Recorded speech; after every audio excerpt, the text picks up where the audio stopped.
الله ربي والإسلام ديني ومحمدا رسول الله ويقيني.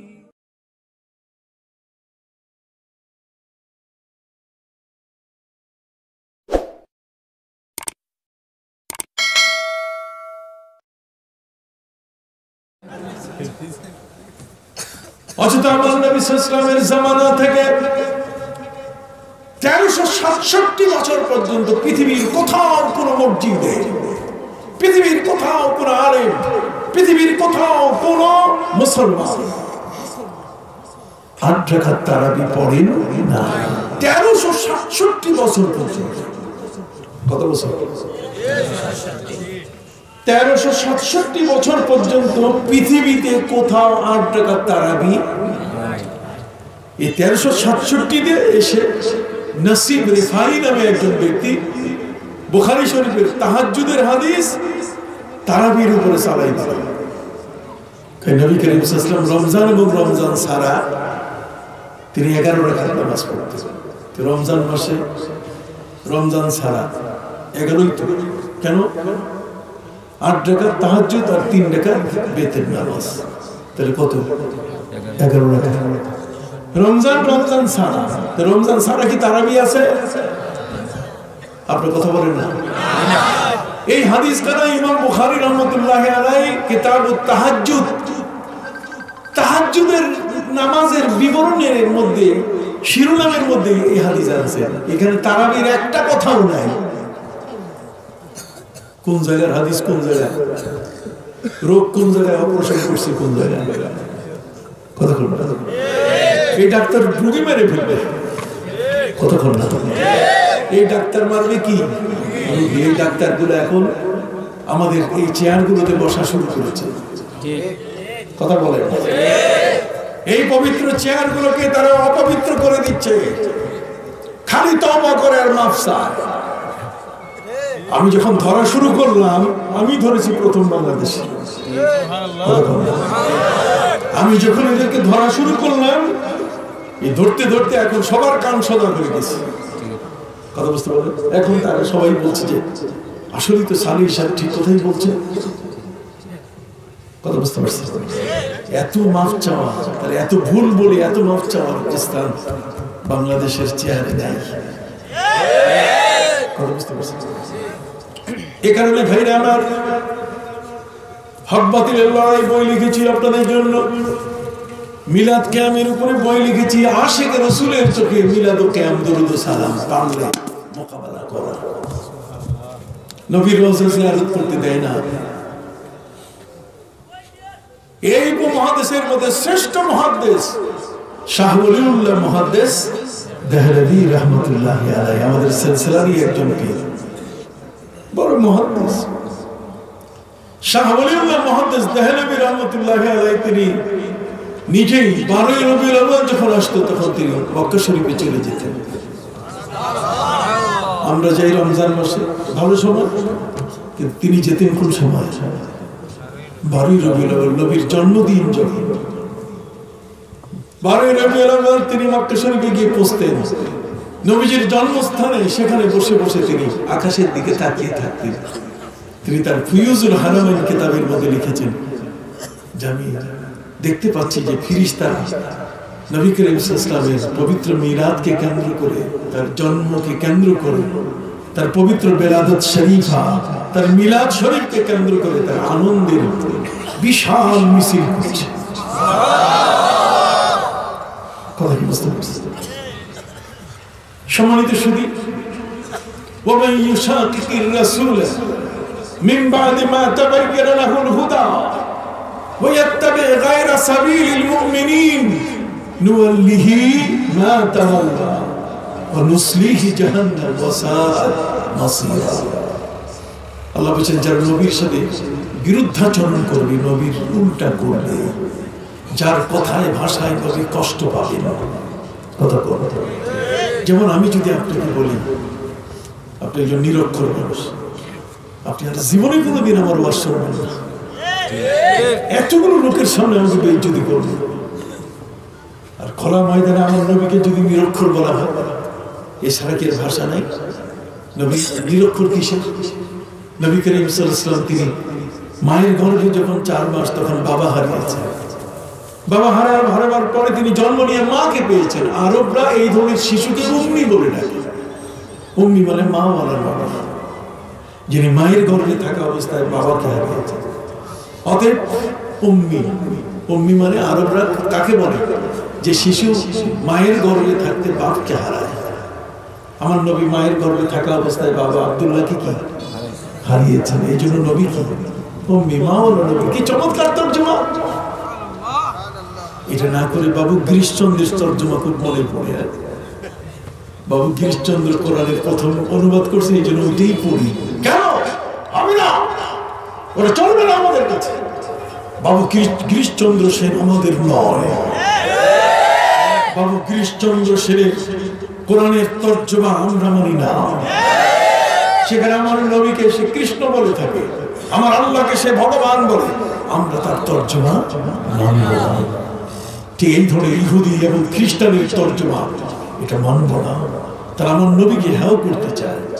ইহুদিরা আমার নবীর সামনে এসে দলের বলে একসাথে জোরে ডাক দিয়ে বলে আসসালামু আলাইকুম, আসসালামু আলাইকুম, লাম আলিফটা উঠাই দিছে, আসসালামু আলাইকুম বলে নেয়। নবী সরল সহজ নবী, কত নরম নবী, কত মায়া এবং দয়ার নবী। নবী কিছু বলেছে। হযরতে মা আয়েশা বুঝতে পারছেন যে তো আমার নবীর মৃত্যু চাচ্ছে, সাম মানে মৃত্যু, আসসালামু আলাইকুম, আপনি মরেন, মারা যান। মা আয়েশা রাদিয়াল্লাহু তাআলা বলেন ওয়া আলাইকুমুস সালাম, তোমরাও মরো, তোমাদের মৃত্যু হোক। আমার নবী বলেন আয়েশা তো মাহানান, আয়েশা রে থামো, খবরদার, কুকুরের কাজ কুকুর করেছে, কামড় দিয়েছে পায়, কুকুরের কাজ কুকুর করেছে, কামড় দিয়েছে পায়, তাই বলে কি কুকুরের পায়ে কামড় দেওয়ার শোভা পায়? কথা বল। আমি বলছি আয়েশা, আমরা হলাম ভদ্র জাতি, ওরা আমাদের মৃত্যু কামনা করো, কিন্তু তাদের মৃত্যু আমরা কামনা করব না। নবীজি বললেন আয়েশা, আমরা কিন্তু ভদ্র জাতি। সুবহানাল্লাহ। অতএব আমার নবী সাল্লাল্লাহু আলাইহি ওয়াসাল্লামের মহান আদর্শ, সেই নবী সাল্লাল্লাহু আলাইহি ওয়াসাল্লাম তিনি উম্মুন হলে আসল, আসল মানে কি? মূল। তিনি হচ্ছেন সৃষ্টির মূল। কথা বল। আমার নবী হলেন সৃষ্টির কি? যেটাই মূল সেটা কি বলে, এটাই উম্মি। কত চমৎকার চমৎকার অর্থ আছে। তার মানে খোয়ে বদরা বাহানা বাসিয়া, চরিত্র যার নষ্ট, আপনি 1000 কয়লা ধুইলে ময়লা যায় না। কত কয়লা ধুইলে কি আপনি দেখবেন যে একবার চুরি করে তার আপনি 1000 নসিহত করেন, আরেকবার সে চুরি করবে, একবার ক্রাইম করলে সে আরেকবার করবে, আরেকবার করবে, আরেকবার করবে। আপনি 1000 বুঝাবেন, তারপরে দেখবেন নবীজি তার তিনি নিরক্ষর, এটা যখন ধরা হলো তখন এটা বাদ দিয়ে চলে গেল, মা খাদিজা ইনটেক না, 2 নম্বর হয়ে গেল। তার মানে ক্রাইম করে, তার এই ধরে যে একবার বেয়াদবি করবে তার বেয়াদবি যাইতে কি সময় লাগবে। নবীজি বলছেন জাবাল গারদা জিবিলিয়াত না গারদা, যদি শুনো একটা পাহাড় এক জায়গা থেকে আরেক জায়গায় সরে গেছে তো বিশ্বাস করবে, আর একটা মানুষের চরিত্র ভালো হয়ে গেছে এটা সহজে বিশ্বাস করো না। সে এখন মাফ চায়, পরে আরেকটা পিন দিয়ে দিবি, কথা বুঝলেন, আরেকটা ঝগড়া শুরু হবে। ওর কামই হলো মানুষের মধ্যে ফাসাদ সৃষ্টি করা। কথা বুঝতে পারছেন? পচা কথা যেটা রিজেক্ট হয়ে গেছে, বাতিল হয়ে গেছে, সে কথাগুলো আমাদের আমলে আসবে না। আমার নবীজি বলছেন তারাকতু ফীকুম আমরাইন, কিতাবাল্লাহি ওয়া সুন্নাত রাসূলিহি মা ইন তামাসসাকতুম বিহিমা লান তাদিল্লু। আমার নবী বলেন 2টো জিনিস রেখে গেলাম, আঁকড়িয়ে ধরলে কখনো তোমরা পথভ্রষ্ট হবে না। একটা হলো আল্লাহর কিতাব, একটা হলো আমার সুন্নাহ। একটা কি? আল্লাহর কিতাব আর আমার কি সুন্নাহ। আরে লামজাবি যারা এই যে 20 টাকার তারাবি খাইয়া সর্বনাশ করছে, খালি 20 টাকার তারাবি খাই না, এই মৌলবি আমার সবে বড় তো খাইয়া শেষ। কত বড় আমার তারা বেতনের নামাজ পর্যন্ত খাইয়ে ফেলছে। এক রাকাত বেতন। নবীজি বলছেন সাল্লিল বিতরা কাবিত্রিন নাহার, তোমরা বেতনের নামাজ পড়ো দিনের বেতনের মতো। দিনের বেতন কি? মাগরিবের নামাজ। মাগরিবের নামাজ দিনের বেতন। নবীজি বলছেন রাতের বেতের পড়ো কার মতো? দিনের বেতের মতো। আপনি একটু কথা বলবেন না? রাতের বেতের পড়ো কার মতো? দিনের বেতের। দিনের বেতের কি? মাগরিবের নামাজ কয় রাকাত? 3 রাকাত। 2 রাকাতের পরে কি আছে? বৈঠক আছে না? তাশাহুদের জন্য বসেন কিনা? ওরা তো বেতের বলছে যে মাঝখানে বসা লাগবে না। পাইলো কি? আমার নবীজি বলছেন সালাত মাসনা মাসনা, নামাজ না এসেছে 2 রাকাত করে, কাজে 2 রাকাতের পরে অবশ্যই বৈঠক দিতে হবে। আপনি 100 রাকাত নফল নামাজ পড়েন, কিন্তু প্রতি 2 রাকাত পর পর কি দিতে হবে? বৈঠক দিতে হবে, স্টপিস দিতে হবে। আপনি বুঝেন কিনা? আপনি 1000 রাকাত নফল পড়েন, কিন্তু কি করতে হবে? 2 রাকাত। তারাবির নামাজ 20 রাকাত, কিন্তু প্রতি 2 রাকাত পর পর কি? বৈঠক। দুনিয়ার যত নামাজ, নফল বলেন, সুন্নাত বলেন, ওয়াজিব বলেন, ফরজ বলেন, যত ইবাদত বলেন, প্রত্যেকটা নামাজ কি? 2 রাকাত। 2 রাকাতের পরেই কিন্তু বৈঠক আছে। কাজে মাগরিবের নামাজের 3 রাকাত নামাজের মধ্যে 2 রাকাতের পরে কি আছে? ফরজের বেতনে কোনো বৈঠক নাই, বিনা বৈঠকে। তাহলে কি দিনের বেতনের মতো রাতের বেতন হলো? বলো বিশ্বাস করতেছি। এই জন্য আমি বই লিখেছি 113 মাসলায় বিভ্রান্তির সমাধান। এই দেখেন বিশাল বই। ঘরে বসে ডক্টর সালিহি আপনার সাথে কথা বোঝেন নাই? কথা বলবেন, ঘরে দাঁড় করে রাখবেন, এভাবে দাঁড় করে রাখবেন। ওই সালি হিসাবে এখানে আছে, আসলে এখানে কি লিখছে তোমার মাসলা ক, আর বই থেকে বাইর করবেন। কথা বোঝেন নাই? সম্মানিত কাউকে না কাউকে ধরে রাখতে হবে দিনকে। কি বলেন ঠিক না? ঝড় আসবে, বন্যা আসবে, কখনো আমরা নড়বো না। বট বৃক্ষ কখনো নড়ে না। আল্লামা সাহেব কিবলা রহমতুল্লাহ আলাইহির মতো ব্যক্তি, সারসিনা ফুরফুরার মতো ব্যক্তি, সৈয়দ আহমদ শহীদ বেরলভী রহমতুল্লাহ আলাইহির সিবহে সালার তার যারা অনুসারী, তারা একটা বট বৃক্ষের মতো।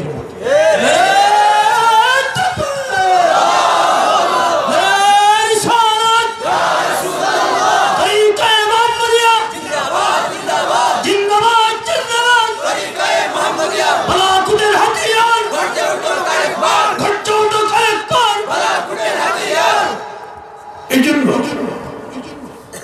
আমরা কিন্তু বট বৃক্ষের মতো, আমাদের শেকড় কিন্তু অনেক।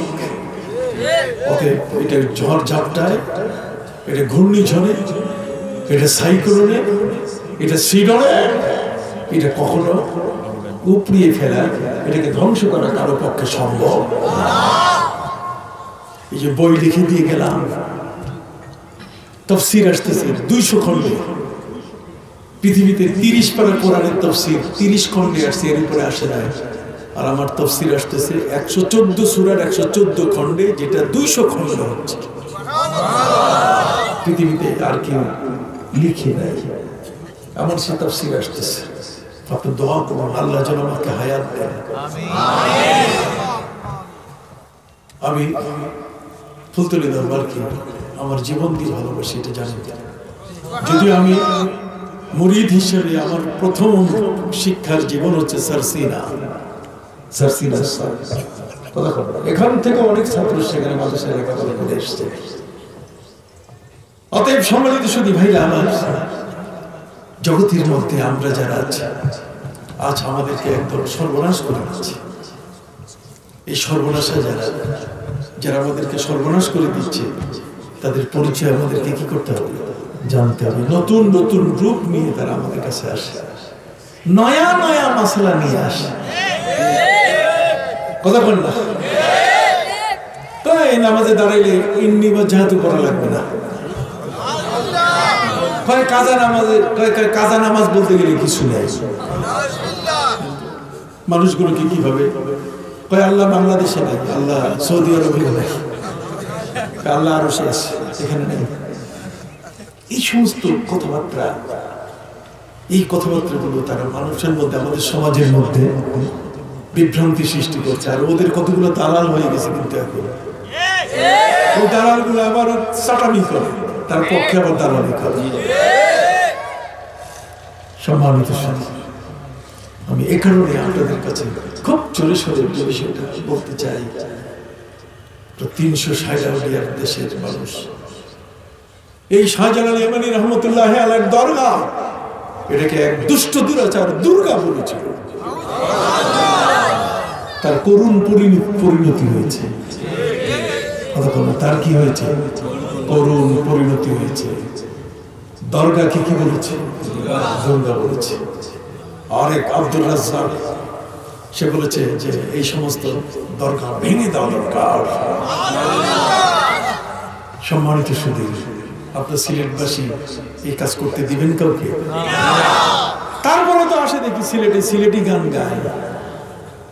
কথা বলব, গান গাইলেই পাগল হয়ে গেলে, গান গাইলেই কি সব পাগল হয়ে গেল? আমার গলা কেটে দিচ্ছে। কথা বলব, আমার গলা কেটে দিচ্ছে। আমি বুঝাতে সক্ষম হলে নিশ্চয়ই আপনারা বুঝতে পারছেন। এই জন্য আমাদের যে আমলগুলো, এখানে আমাকে আয়াত দেওয়া হয়েছে সূরা নূর থেকে, ঠিক আছে, কিন্তু তার সাথে আরেকটা আয়াতের সংযোজন হবে, আতিউল্লাহ ওয়া আতিউর রাসূল ওয়া উলিল আমরি মিনকুম। কি বলেন ঠিক না? আমরা রাসূলকে দেখি নাই, কিন্তু রাসূলের নমুনায় আমরা আল্লাহর ওলিদেরকে দেখেছি। আল্লাহর ওলিদের পাগড়ি আমাদের দৃষ্টি কেড়ে নিয়েছে। আল্লাহর ওলিদের মিষ্টি হাসি আমাদেরকে পাগল বানিয়েছে। আল্লাহর ওলিদের পবিত্র হাতের মুসাফা আমাদের ঈমানকে জিন্দা করে দিয়েছে। আল্লাহর ওলিদের সাথে আমাদের উঠা বসা আমাদের ধর্মীয় আচরণ শিক্ষার একটি উপযুক্ত একটা দারাজগাহ, একটা পাঠশালা হয়ে আছে।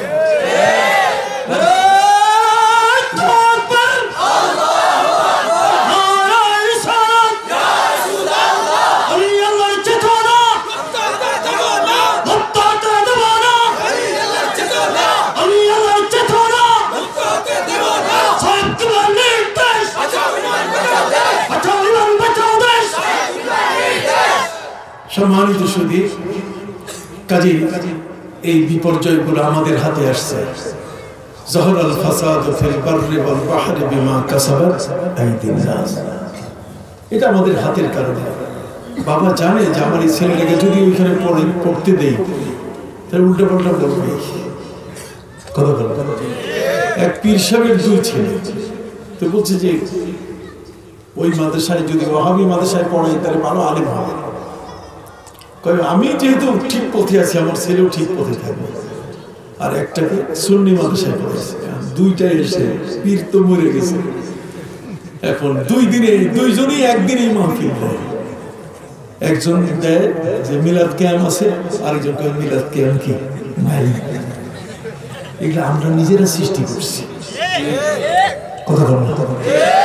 এই জন্য আপনাদের সন্তানদেরকে পড়তে দিবেন ওই সমস্ত আউলিয়া উলিয়াদের মাদ্রাসাতে, যেখানে তরবারি হাতে নেওয়া শিখে সেখানে পাঠাবেন না। কত কথা, যেখানে আদর্শ নেয়, যেখানে তাসবিহ আছে, যেখানে তার হাতে মিসওয়াক আছে, যেখানে পাগড়ি আছে, কত কথা, যেখানে এই ধরনের সুন্নতের পাশাপাশি নফল মুস্তাহাবের আমল আছে, এই সমস্ত দ্বীনি প্রতিষ্ঠানগুলো আপনার সন্তানের জন্য উপযুক্ত জায়গা। আগামীকালকে আপনার